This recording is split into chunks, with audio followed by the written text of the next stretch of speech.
أيها الذين آمنوا كتب عليكم الصيام كما كتب على الذين من قبلكم لعلكم تتقون আল্লাহ তাআলা বলেন, হে ঈমানদারেরা, তোমাদের উপরে রোজা ফরজ করা হয়েছে যেমনি ভাবে তোমাদের পূর্ববর্তীদের উপরেও ফরজ করা হয়েছিল। লাআল্লাকুম তাত্তাকুন, রোজা ফরজ করার উদ্দেশ্য হলো যাতে তোমরা মুত্তাকি হতে পারো। এই রোজা সিয়াম এটা ইসলামের 5টি ভিত্তির একটি। রাসূলুল্লাহ সাল্লাল্লাহু আলাইহি ওয়াসাল্লাম বলেন, বুনিয়াল ইসলামু আলা খামস শাহাদাতি আল্লা ইলাহা ইল্লাল্লাহ ওয়া আন্না মুহাম্মাদার রাসূলুল্লাহ ওয়া ইকামিস সালাতি ওয়া ইতাইজ যাকাত ওয়াল হজ্জি ওয়া সাওমি রমাদান। রাসূলুল্লাহ সাল্লাল্লাহু আলাইহি ওয়াসাল্লাম বলেন, ইসলামের মূল বুনিয়াদ এটা হলো 5টি। 1 নাম্বার, এই কথার সাক্ষ্য দেওয়া যে আল্লাহ ছাড়া কোনো ইলাহা নাই এবং মুহাম্মাদুর রাসূলুল্লাহ সাল্লাল্লাহু আলাইহি ওয়াসাল্লাম তিনি হলেন আল্লাহর পক্ষ থেকে প্রেরিত রাসূল। 2 নাম্বার, নামাজ কায়েম করা, যাকাত প্রদান করা, হজ করা, রোজা রাখা। তাহলে রোজা হলো ইসলামের 5টি ভিত্তির একটি। এই রমজান মাস আসতেছে, এই মাসেই এই রোজা আল্লাহ ফরজ করেছেন। আল্লাহ তাআলা কোরআনুল কারীমের মধ্যে জানিয়ে দিয়েছেন, আসমান জমিনের সৃষ্টি থেকে নিয়ে আল্লাহ তাআলা 12টি মাস নির্ধারণ করেছেন। আল্লাহ তাআলা বলেন, ইন্না ইদ্দাতাশ শুহুরি ইনদাল্লাহি 12 শাহরান ফি কিতাবিল্লাহি ইয়াওমা খালাকাস সামাওয়াতি ওয়াল আরদা মিনহা আরবাআতুন হুরুম। আল্লাহ তাআলা জানিয়ে দেন, আসমান জমিনের সৃষ্টি থেকে নিয়ে এই মাস হলো 12টা। এই 12টি মাসের মধ্যে 4টি মাস হলো সম্মানিত মাস। মিনহা আরবাআতুন হুরুম, 4টি মাস হলো সম্মানিত মাস। এই যে শাবানের আগে যেই মাস ছিল রজব মাস, জিলকাদ, জিলহাজ, মুহররম, এই 3 মাস ধারাবাহিক সাথে রজব মাস, এই 4 মাস হলো সম্মানিত মাস। কিন্তু রমজান মাসকে আল্লাহ তাআলা হারাম মাসের অন্তর্ভুক্ত করেন নাই ঠিক, কিন্তু এই রমজান মাস হলো 12টি মাসের মধ্যে সর্বশ্রেষ্ঠ মাস। রমজান মাস 12টি মাসের মধ্যে সর্বশ্রেষ্ঠ মাস। সেই মাস চলে আসতেছে। আজকে শাবান মাসের 24 তারিখ, একটু পরে শেষ হয়ে যাবে, সূর্য ডুবার সাথে সাথে 25 তারিখ শুরু হয়ে যাবে। আল্লাহ তাআলা এই উম্মতের শ্রেষ্ঠত্ব দান করেছেন 5টি কারণে। উল্লেখযোগ্য 5টি বিষয় আল্লাহ তাআলা এই উম্মতকে দান করেছেন যা আর কাউকে দান করেন নাই।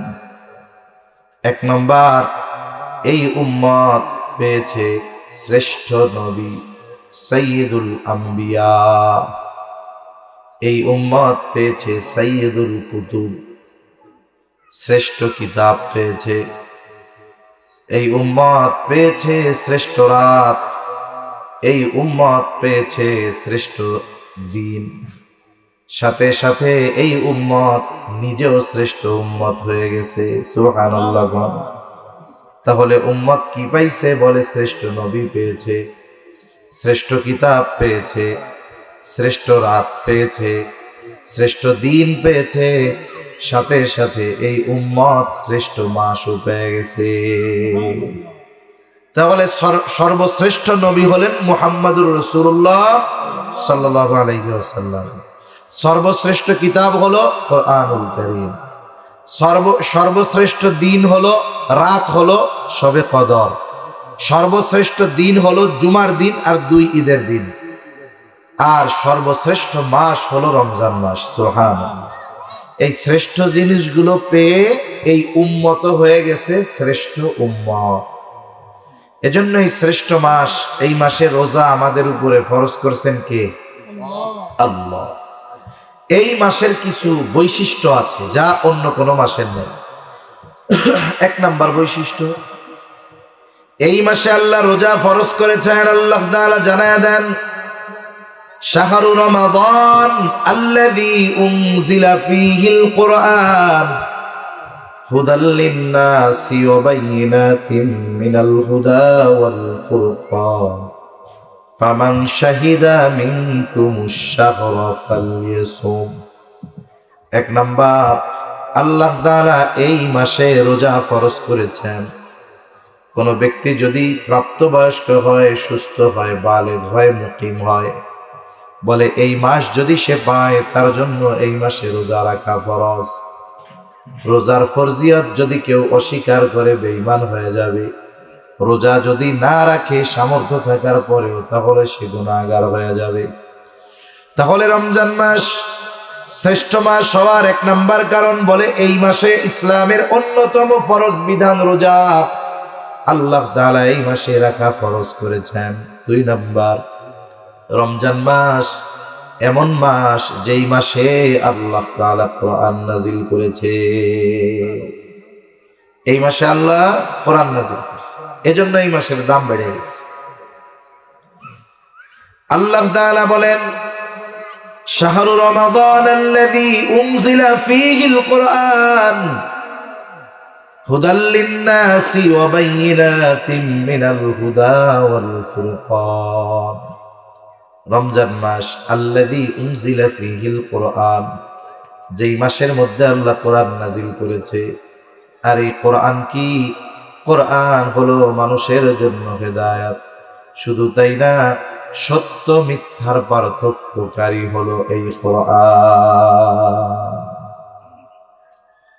তাহলে এই মাসে আল্লাহ কোরআন নাজিল করেছে।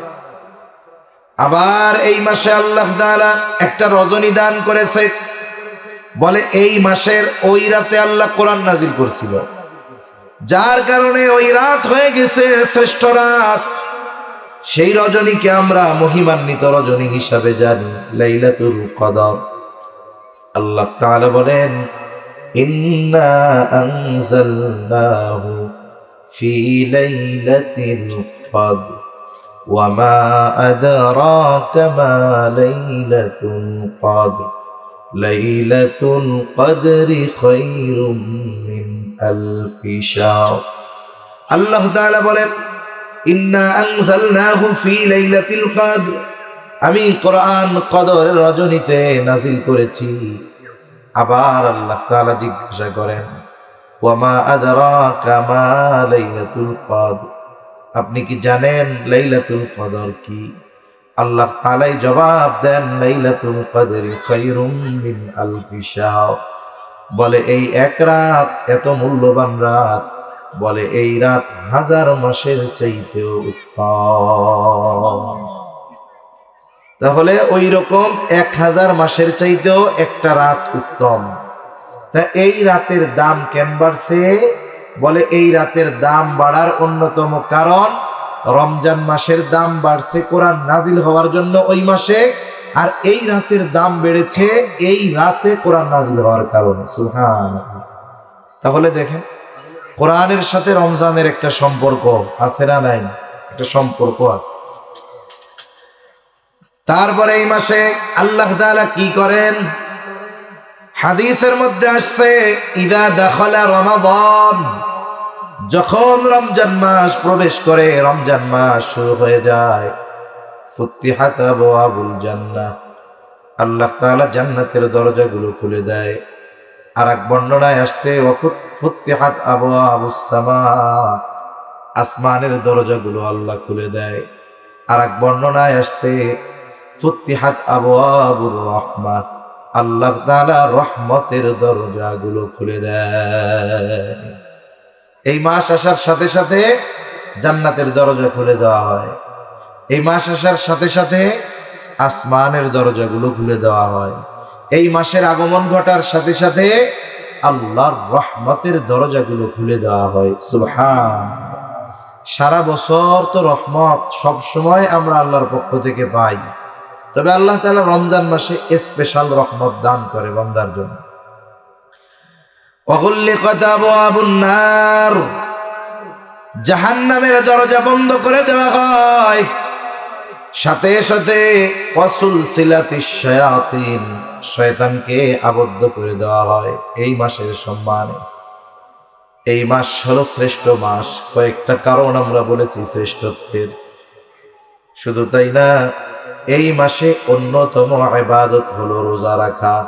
এই মাসের অন্যতম ইবাদত রোজা। আল্লাহ রাব্বুল আলামিন রোজার ফজিলতের কথা নবীজি সাল্লাল্লাহু আলাইহি ওয়াসাল্লাম জানায়েছেন। রোজা হলো এমন এক ইবাদত, রোজার সাথে কোরআনেরও তো সম্পর্ক আছে, কারণ এই মাসেই তো কোরআন নাজিল হলো। এজন্য নবীজি সাল্লাল্লাহু আলাইহি ওয়াসাল্লাম বলেন, আসসিয়ামু ওয়াল কুরআন ইয়াশফাআন লিল আবদি ইয়াউমাল কিয়ামাহ। সিয়াম এবং কোরআন বান্দার জন্য কিয়ামতের দিন সুপারিশ করবে। কিয়ামতের দিন রোজা, কোরআন আমাদের জন্য সুপারিশ করবে। যদি আমরা রোজা যথাযথভাবে রাখি, যদি আমরা কোরআন ভালোভাবে তিলাওয়াত করার সাথে সাথে কোরআন অনুযায়ী আমল করার চেষ্টা করি, তাহলে কোরআনও কিয়ামতে আমাদের জন্য সুপারিশ করবে। সাওম, রোজা আল্লাহর কাছে বলবে, আয় রব, ইন্নী মানাতুহুত তাআমা ওয়াশ শাহাওয়াত ফাশাফি'নি মিন। আল্লাহ রাব্বুল আলামিনের কাছে কোরআন সুপারিশ, রোজা সুপারিশ করবে, বলবে, আল্লাহ, আমি তাকে খানা থেকে, স্ত্রীর কাছে যাওয়া থেকে বাধা প্রদান করেছি, আপনি তার ব্যাপারে আমার সুপারিশ কবুল করেন। আবার কোরআন বলবে, ইন্নী মানাতুহুন নাওমা, আমি তাকে ঘুমাইতে বাধা প্রদান করেছি, তার মানে সারাদিন সে রোজা অবস্থায়, আবার রাতের বেলা সে কোরআন শুনেছে তারাবিতে, আবার নিজেও আগে আগে উঠে কোরআন তিলাওয়াত করেছে, নামাজে পড়েছে, আমি তারে রাতে ঘুমাইতে দেই নাই, আপনি তার ব্যাপারে আমার সুপারিশ কবুল করে নেন। নবীজি বলেন, আল্লাহ রাব্বুল আলামিন কোরআন আর রোজা যখন সুপারিশ করবে, ওই ব্যক্তির ব্যাপারে কোরআন আর রোজার সুপারিশ আল্লাহ কবুল করে নিবে। এজন্য আমাদের রোজার ব্যাপারে যত্নবান হওয়া দরকার, কোরআনের ব্যাপারে যত্নবান হওয়া দরকার, নিজেরা কোরআন পড়া দরকার, বাচ্চাদের কোরআন শেখানো দরকার, সমাজের মানুষকে কোরআন শেখানোর ব্যবস্থা করা দরকার, ঠিক না? দরকার। এই যে মাদ্রাসা হইতেছে, কোরআনের মাদ্রাসা, আল্লাহ যদি চায় একটা সময় সামনে মসজিদ হবে, মাদ্রাসাও সুন্দর হবে, এলাকার ছেলেরা কোরআন শিখবে। আগে আমাদেরকে কোরআনই শিক্ষা অর্জন করতে হবে, এরপরে অন্য শিক্ষা। একটা মানুষ বাস্তবেই মানুষ হতে পারে তখন যখন তার মধ্যে কোরআনের শিক্ষা থাকে, দ্বীনি শিক্ষা থাকে। আর যদি দ্বীনি শিক্ষা না থাকে, কি হয়? আমরা দেখি অনেক জাগতিক ডিগ্রি অর্জন করছে, অনেক উচ্চ ডিগ্রিধারী, ডক্টরেট, কিন্তু তারা পাপাচার, অনাচার, গুনার সাথে, মানুষেরটা মেরে খাওয়ার সাথে, দুর্নীতির সাথে জড়ায় গেছে। এই জন্য ছেলেকে, সন্তানকে আমরা যা বানাই ওটা পরের হিসাব, কিন্তু আমাকে অবশ্যই তাকে দ্বীন শেখাতে হবে, কোরআন শেখাতে হবে, নিজেরাও শিখতে হবে। তাহলে কিয়ামতের দিন কোরআন আর রোজা আমার আপনার জন্য সুপারিশ করবে। এই রমজান মাস চলে আসতেছে, আমরা আগের থেকেই রমজানের জন্য প্রস্তুতি নিব। মাইকের আওয়াজ যাচ্ছে, আমার মা বোনেরা অনেকে কথা শুনতেছেন।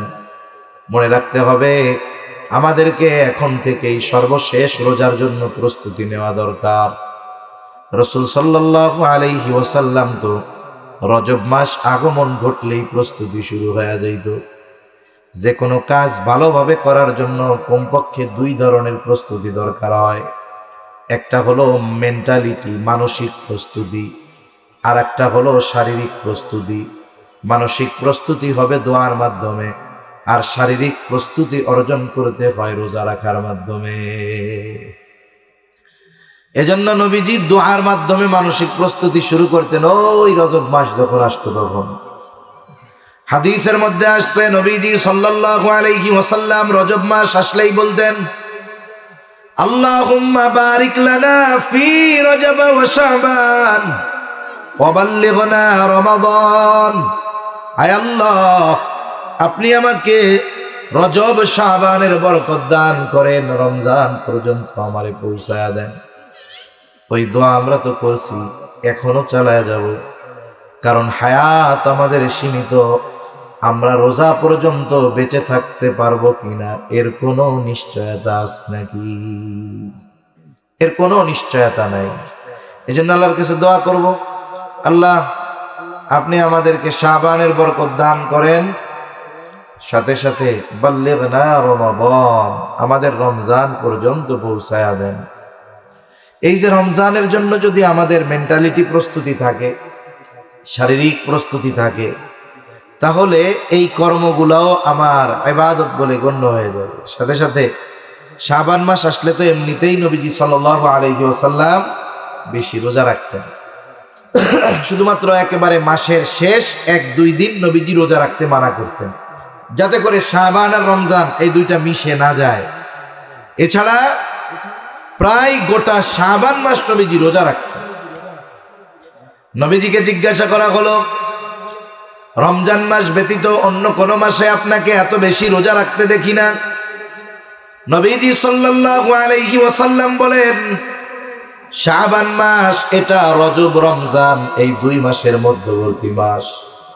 এই মাসের ব্যাপারে মানুষ উদাসীন। নবীজি বলেন, এই মাস হলো এমন এক মাস যেই মাসে প্রত্যেক দিন বান্দার আমল আল্লাহ তাআলার কাছে পেশ করা হয়। সাধারণ সময় সপ্তাহে 1 দিন, কিন্তু শাবান মাসে প্রতিদিন। নবীজি বলেন, আমার আমল আল্লাহ তাআলার কাছে পেশ করা হবে। আমি এটা পছন্দ করি যে আমার আমল আল্লাহ তাআলার কাছে পেশ করা হবে, আর এমত অবস্থায় আমি থাকবো রোজাদার। আমি এটা পছন্দ করি যে আমার আমল আল্লাহর কাছে পেশ করা হবে, আর ওই অবস্থায় আমি রোজাদার আছি, এটা আমি পছন্দ করি। এজন্য আমরা রোজার জন্য প্রস্তুতি নিব। উচিত তো ছিল, যারা রাখছে তো রাখছেই, শাবান মাসে শারীরিকভাবে রোজা রাখায় নিজেকে প্রস্তুত করে তোলা। তাহলে কি হইতো, যে রোজার মাস যখন শুরু হইতো আমরা স্বাচ্ছন্দ্যে রোজা রাখতে পারতাম। যদি কোনো ব্যক্তি সারা বছর নফল রোজা কিছুই রাখে না, রোজার শুরুতেই যখন রোজা রাখা শুরু করে তখন তাকে ক্লান্তি পেয়ে বসে, তার কষ্ট হয়, তারাবিতে দাঁড়ায় থাকতে পা ব্যথা যায়, রোজা রাখার পরে জোহরের পরে মসজিদের মধ্যে শুধু গড়াগড়ি দেয়, এই তো কষ্ট হয়ে যায়। এজন্য আগের থেকেই প্রস্তুতি নেওয়া দরকার। এখনো সময় আছে, আমরা চাইলে 1-2-3টা রোজা রাখতে পারবো এখনো। তাহলে কি হবে, এর দ্বারা আমাদের একটা প্রস্তুতি হয়ে যাবে ইনশাআল্লাহ। তাহলে রোজা রাখলে লাভটা কি হবে? রোজার প্রতিদান স্বয়ং আল্লাহ তাআলা দেওয়ার ঘোষণা দিয়েছেন। নবীজি সাল্লাল্লাহু আলাইহি ওয়াসাল্লাম বলেন, কুল্লু আমাল ইবনে আদম লাহু ইল্লা সিয়াম। আল্লাহ তাআলা বলেন, বনি আদমের প্রত্যেকটি আমল নিজের জন্য, রোজা ছাড়া, ইল্লা সিয়াম, রোজা ব্যতীত। নবীজি সাল্লাল্লাহু আলাইহি ওয়াসাল্লাম বলেন, আস-সাওমু লি ওয়া আনা আজজি বিহি। দিয়েন না, দরকার নেই। আস-সাওমু লি ওয়া আনা আজজি বিহি। নবীজি সাল্লাল্লাহু আলাইহি ওয়াসাল্লাম বলেন, আল্লাহ তাআলা বলেছেন যে রোজা বান্দা আমার জন্য রাখে, এই রোজার প্রতিদান আমি নিজেই দিব। রোজা বান্দা আল্লাহর জন্যই রাখে। আর এটাই বাস্তব যে একটা মানুষ যদি নামাজ নাও পড়ে, যদি রোজা রাখে, নামাজ পড়ে না ঠিক মতো কিন্তু রোজা রাখছে, খিদা লাগার পরেও কিন্তু সে লুকাইয়া লুকাইয়া কোনো কিছু খায় না, নামাজ না পড়ুক সেটা ভিন্ন কথা, কিন্তু রোজা যেই দিন রাখে, খিদা লাগছে, পানির তৃষ্ণা লাগছে, লুকিয়ে খাইতে পারে। ফ্রিজে খাবার আছে, রান্নাঘরে রান্না করা গরম খাবার আছে, খিদা নিবারণের জন্য খানা খাইতে পারে, তৃষ্ণা নিবারণের জন্য পানি পান করতে পারে, কিন্তু সে করে না। কেন করে না? আল্লাহর ভয়ে করে না। এজন্য তাকওয়ার দ্বারা মূল উদ্দেশ্য হলো রোজার দ্বারা তাকওয়া অর্জন করা। এজন্যই তো আল্লাহ তাআলা বলেন তোমাদের উপরে রোজা ফরজ করা হয়েছে, যেমনি ভাবে পূর্ববর্তীদের উপরেও ফরজ করা হয়েছিল।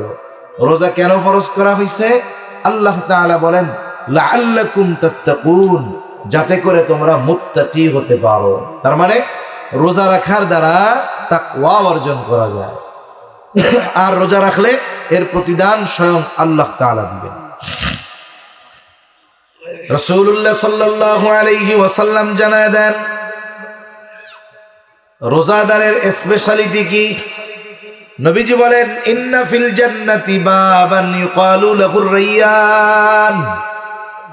নবীজি সাল্লাল্লাহু আলাইহি ওয়াসাল্লাম বলেন জান্নাতের একটা দরজা আছে, সেই দরজার নাম হলো রায়্যান। ওই দরজা দিয়ে শুধুমাত্র রোজাদারেরা প্রবেশ করতে পারবে, অন্য কেউ পারবে না। ফেরেশতারা ডাকতে থাকবে ফাইনাস সাইমুন, কোথায় রোজাদারেরা? আপনাদের জন্য এই দরজা। এইবার রোজাদারেরা ওই দরজা দিয়ে জান্নাতে প্রবেশ করবে। এটা রোজাদারদের জন্য স্পেশালিটি, আলাদা এক মর্যাদা। নবীজি বলেন রোজাদার ব্যতীত এই দরজা দিয়ে অন্য কাউকে প্রবেশ করতে দেওয়া হবে না। এটা আলাদা সম্মান। তাহলে রমজান মাস শ্রেষ্ঠ মাস। শ্রেষ্ঠত্বের কয়েকটা কারণ আমরা জানছি। 1 নাম্বার কারণ, এই মাসে রোজা ফরজ। 2 নাম্বার কারণ, এই মাসে কোরআন নাজিল হয়েছে। 3 নাম্বার কারণ, এই মাসেই আছে লাইলাতুল কদর। 4 নাম্বার কারণ, বলে এই মাসের সম্মানার্থে আল্লাহ তাআলা জান্নাতের দরজা খুলে দেয়। 5 নাম্বার, আসমানের দরজা খুলে দেয়। 6 নাম্বার, রহমতের দরজা খুলে দেয়। 7 নাম্বার, জাহান্নামের দরজা বন্ধ করে দেয়। 8 নাম্বার, বলে আল্লাহ তাআলা এই মাসে শয়তানকে আটকায় রাখবে। এখন এই মাসের করণীয় কি? বলে 1 নম্বরে যার উপরে রোজা রাখা ফরজ সে রোজা রাখবে। আর রোজা রাখলে দুনিয়ারও লাভ, আখিরাতেও লাভ। রোজা যে রাখবে তার প্রতিদান দিবে কে? জোরে কর। এই যে রোজা রাখে, অনেক সময় না খাওয়ার কারণে মুখে একটা গন্ধ হয়, দাঁত না মাজার কারণে না, পেটটা খালি থাকে, পাকস্থলী খালি থাকে, একটা গন্ধ আসে।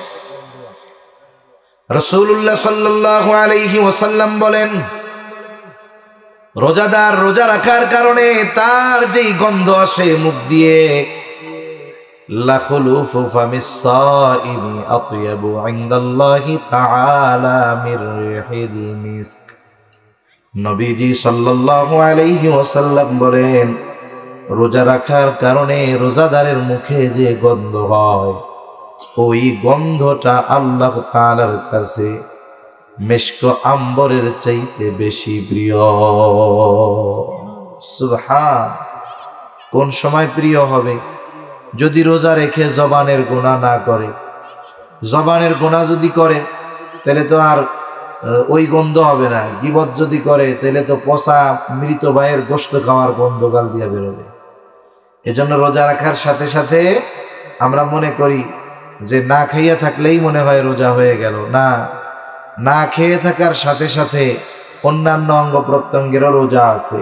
কোনো ব্যক্তি যদি গুনাহ করে, না খেয়েও থাকে, তাহলে তার ফরজ আদায় হলো, কিন্তু রোজার দ্বারা যেই মূল প্রতিদান সেটা থেকে সে বঞ্চিত হয়ে যাবে। এজন্য রোজা রাখার সাথে সাথে জবানের গুনাহ, চোখের গুনাহ, পায়ের গুনাহ, হাতের গুনাহ, এগুলা থেকে আমাদের বাঁচতে হবে। যদি বাঁচি তাইলে ওই রোজাটা আল্লাহর জন্য হবে। যদি গুনাহ থেকে বাঁচি সাথে সাথে রোজা রাখি, বলে ওই রোজা আমাকে জাহান্নাম থেকে বাঁচানোর ঢাল হবে। মনে করেন একজনের ঢাল হলো কাগজের ঢাল। ঢাল চিনেন আপনারা? ঢাল আগের আমলে মারামারির সময় এগুলো লাগতো, এখন তো আর ওইগুলো লাগে না। এখন তো ঠুস ঠাস মেরে দেয় গেল। এখন সব স্মার্ট আর ডিজিটাল হয়ে গেছে। এখন ওই ঢাল দিয়ে অস্ত্রের আঘাত মানুষ ঠেকাইতো। জাহান্নামের ঢাল হলো রোজা, জাহান্নামের আগুন থেকে বাঁচার ঢাল। এখন বলেন তো ঢাল ঠিক আছে, তবে ওইটা কাগজের, ওই ঢাল দিয়া অস্ত্র তো বহুদূর, আগুন তো বহুদূর, পানির থেকেই বাঁচা যাবে না, ঠিক না? একটু পানি লাগলেই ছিঁড়ে যাবে। অনুরূপ ভাবে কেউ যদি গুনাহ করে, তার ঢাল ওইরকম কাগজের ঢালের মতো, আগুনের কাছে গেলে ওইটা ওরে আরো জ্বালাবে বেশি। এজন্য রোজা রেখে যদি আমরা গুনাহ থেকে বাঁচতে পারি, তাহলে ওই রোজা আমাকে জাহান্নাম থেকে বাঁচাবে, ওই রোজা আমার জন্য সুপারিশ করবে, ওই রোজা আল্লাহর জন্য হবে, ওই রোজাদারের মুখের গন্ধ আল্লাহর কাছে প্রিয় হয়ে যাবে।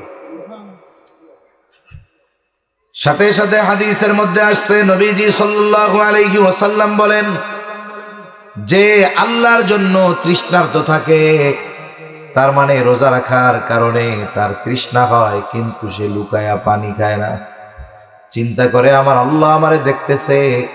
বলে যেই ব্যক্তি আল্লাহর জন্য তৃষ্ণার্ত থাকে, মানে রোজা রাখে, কিয়ামতের দিন আল্লাহ তাআলা ওই ব্যক্তিকে পানি পান করাবে। কিয়ামতের দিন তৃষ্ণা নিবারণের জন্য স্বয়ং আল্লাহ তাআলা তাকে পানি পান করাবে।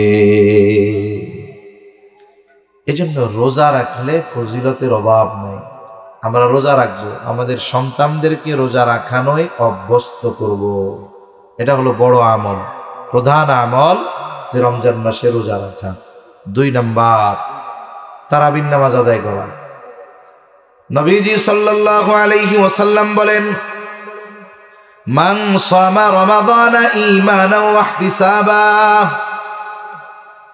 গুফিরা লাহু মা তাকদ্দামা মিন যামবিহি ওয়া মান কামা রমাদানা ঈমানান ওয়া ইহতিসাবা গুফিরা লাহু মা তাকদ্দামা মিন যামবিহি। নবীজি বলেন, যে ঈমানের সাথে সওয়াবের আশায় রোজা রাখে, আল্লাহ তাআলা তার অতীতের সব গুনাহগুলো মাফ করে দেয়। সাথে সাথে যেই ব্যক্তি ঈমানের সাথে সওয়াবের আশায় মান কামা রমাদান, রমজান মাসে কিয়াম করে, মানে নামাজ পড়ে, মুফাসসিরিন মুহাদ্দিসিন ইকরাম বলেন এখানে উদ্দেশ্য হলো তারাবির সালাত। বলে তারাবির নামাজ যারা আদায় করে, এই নামাজের কারণে আল্লাহ তাআলা তার সব গুনাহগুলো মাফ করে দেয়। এখানে উদ্দেশ্য সগীরা গুনাহ, আর কবিরা গুনাহ তো তাওবা ছাড়া মাফ হবে না।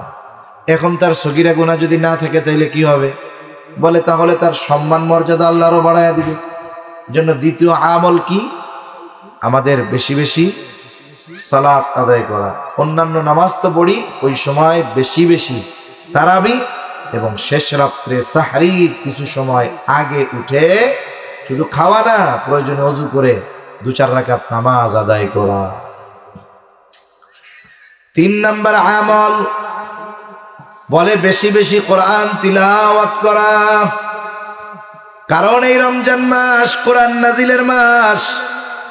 এই মাসটা বেশি থেকে বেশি আমাদের কোরআনের সাথে থাকা দরকার। সালাতে, তারাবির সালাতে কোরআন তিলাওয়াত শুনবো। আমি যখনই সময় পাই নিজে তিলাওয়াত করব। যদি না পড়তে পারি, ইমাম সাহেবকে বলে, আলেমকে বলে, কারি সাহেবকে বলে আমি আপনি কোরআনটা শুদ্ধভাবে শিখে নিব। গোটা রমজানটা যেন হয় কোরআনময়।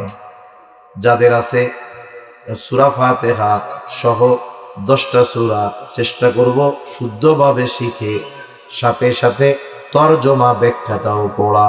তাহলে কি হবে? বলে অনেক মানুষ আছে 20 বছর ধরে নামাজ পড়ে, 30 বছর ধরে নামাজ পড়ে, সূরা ফাতিহার অর্থ জানে না। এখন যদি সে অর্থ শিখে, ছোট ছোট সূরাগুলার অর্থ ব্যাখ্যা জানে, তখন সে সূরা ফাতিহা যখন তিলাওয়াত করবে, অর্থ জেনে বুঝে, তখন যেই মজা লাগবে, বিগত 20 বছর সূরা ফাতিহা পড়া সে এত মজা পায়নি, যখন সে অর্থ বুঝবে, ব্যাখ্যা বুঝবে। এজন্য যারা সাধারণ মানুষ, আমার মা বোনরাও আছেন, আপনারাও কমপক্ষে চেষ্টা করবেন সূরা ফাতিহা সহ কমপক্ষে ছোট ছোট 8-10টি সূরা, যেগুলো সচরাচর আমরা নামাজে পড়ি, এগুলো অর্থ ব্যাখ্যা সহ শেখা। তাহলে কি হবে? আপনি তিলাওয়াতের সময় বুঝতে পারবেন কি মজাটা লাগতেছে তখন। তাহলে রোজাটা যেন কোরআনময় হয় আমাদের। সাথে সাথে এই রমজান মাস যেহেতু রহমতের মাস, নবীজি বলেছেন বরকতের মাস। আমরা বেশির থেকে বেশি গুনার থেকে বাঁচার চেষ্টা করব। নেকের কাজ কম হোক, খেয়াল রাখবো গুনাহ জানি আমার আপনার জানা সংগঠিত না হয়। কারণ রোজা রেখে যদি গুনাহ হয়, নবীজি বলেন কারো রোজা হলো না খেয়ে থাকার নামান্তর।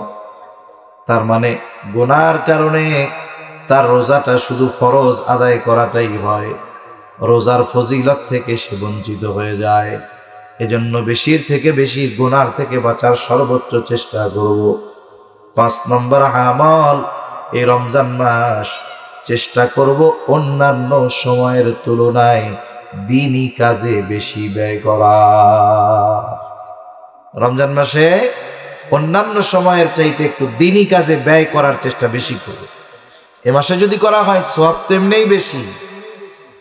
এজন্য রাসূল সাল্লাল্লাহু আলাইহি ওয়াসাল্লামের ব্যাপারে আব্দুল্লাহ ইবনে আব্বাস রাদিয়াল্লাহু তাআলা আনহু বলেন, নবীজি ছিলেন আজওয়াদান নাস, সবচাইতে বড় দানশীল। নবীর চাইতে দানশীল আর কেউ ছিল না। অনেকে বলে আমাদের নবী গরিব ছিলেন। কে কইছে গরিব ছিলেন? উনি গরিবী হালতটাকে পছন্দ করেছেন। ওনার জন্য বিভিন্ন জায়গা থেকে অনেক পরিমাণ হাদিয়া আসছে। একবার বাহরাইন থেকে নবীর জন্য হাদিয়া আসছে। নবীজি নামাজ পড়তেছেন, হাদিয়া আসছে। মসজিদে স্তূপ করে রাখা হয়েছে, চাউল ডাউল না, স্বর্ণের অলংকার, দামি দামি জিনিস। নবীজি এগুলো জমানো পছন্দ করতেন না। এই জন্য নবীজি কি করছেন, নামাজ শেষ করে একটা একটা করে সবাই সবগুলো দিয়ে দিচ্ছে। নবীজি সাল্লাল্লাহু আলাইহি ওয়াসাল্লাম স্বাভাবিক সময় তো দান করতেন। রমজান যখন আসতো নবীজি ঝড়ো বায়ুর মতো দান করতেন। খুব দানশীল ছিলেন আমার আপনার নবী। রোজার মাসে তার এই দানশীলতার পরিমাণ আরো বেড়ে যায়। এজন্য আমরা যারা আছি শুনতেছি, এখানে মসজিদ হবে, একসময় মাদ্রাসার কাজ হবে, জমি হইছে, কোনো মতে আছে। মানুষ আপনারা চেষ্টা করবেন এই আল্লাহর ঘরের জন্য কিছু দেওয়ার, আল্লাহর এই মাদ্রাসার জন্য কিছু দেওয়ার। এই কাজগুলো, এই ছোট ছোট সাদাকাগুলো আখিরাতে আমাদের বড় বড় বিপদ থেকে বাঁচার কারণ হবে ইনশাআল্লাহ। তাহলে এই কয়েকটা বিষয় আমরা জেহেনের মধ্যে রাখবো। রমজান মাস শ্রেষ্ঠ মাস। এই মাসের শ্রেষ্ঠত্ব কেন? আল্লাহ এই মাসে কোরআন নাজিল করেছে, রোজা ফরজ করেছে। এই মাসে আল্লাহ তাআলা দিয়েছেন লাইলাতুল কদর। এগুলো সহ আরো কিছু ফজিলত এই মাসের রয়েছে। এই মাসে করণীয় কি? 1 নম্বরে রোজা রাখা, 2 নম্বরে তারাবি আদায় করা, 3 নম্বরে বেশি বেশি কোরআন তিলাওয়াত করা। আর কিছু কাজ করব যদি আমার একটু সামর্থ্য থাকে। আমার ভাইয়ের একটু সামর্থ্য কম, আমি তার একটু ইফতার করাবো, সাহারি করাবো। ইফতার করানোর দ্বারা কি হবে? পেট ভরে খাওয়াতে হবে এটা তো শর্ত না। আপনার যা আছে তাই দিয়ে খাওয়ান, একটু পানি খাওয়ান, খেজুর খাওয়ান। এতে কি হবে? বলে যাকে করানো হলো ইফতার, তার রোজার সমপরিমাণ সওয়াব ইফতার করানেওয়ালাও পেয়ে যাবে। এই কারণে ওই রোজাদারের সওয়াব আবার কম হবে না। এজন্য রোজার থেকে আমরা সংযমের শিক্ষা নিব, কোরআনের সাথে অভ্যস্ত হব, সাথে সাথে গুনাহমুক্ত এই মাস অতিবাহিত করার চেষ্টা করব। তো ইনশাআল্লাহ আল্লাহ সুবহানাহু ওয়া তাআলা আমাদেরকে হায়াতে বরকত দিয়ে রমজান পর্যন্ত পৌঁছায়া দেন, বলি আমিন। সাথে সাথে রমজানের হক আদায় করে রমজান মাস অতিবাহিত করার তৌফিক দান করেন, সকলে বলি আমিন। সাথে সাথে আমরা দোয়া করব এই মাদ্রাসাটার জন্য। মহল্লায় মসজিদ নাই, একটা মসজিদের জায়গার ব্যবস্থা হচ্ছে ইনশাআল্লাহ। সাথে সাথে আল্লাহ যেন সব কিছু আঞ্জাম দেওয়া সহজ করে দেয়, এই দোয়া আমরা করব। আল্লাহ তাআলা আমাদের কথাগুলো বুঝবার তৌফিক দান করেন, সকলে বলি আমিন। ওয়া আখিরু দাওয়ানা আনিল হামদুলিল্লাহি রাব্বিল আলামিন। আসসালামু আলাইকুম ওয়া রাহমাতুল্লাহি ওয়া বারাকাতুহু। সুবহানাকা আল্লাহুম্মা ওয়া বিহামদিক আশহাদু আল লা ইলাহা ইল্লা আনতা আস্তাগফিরুকা ওয়া আতুবু ইলাইক।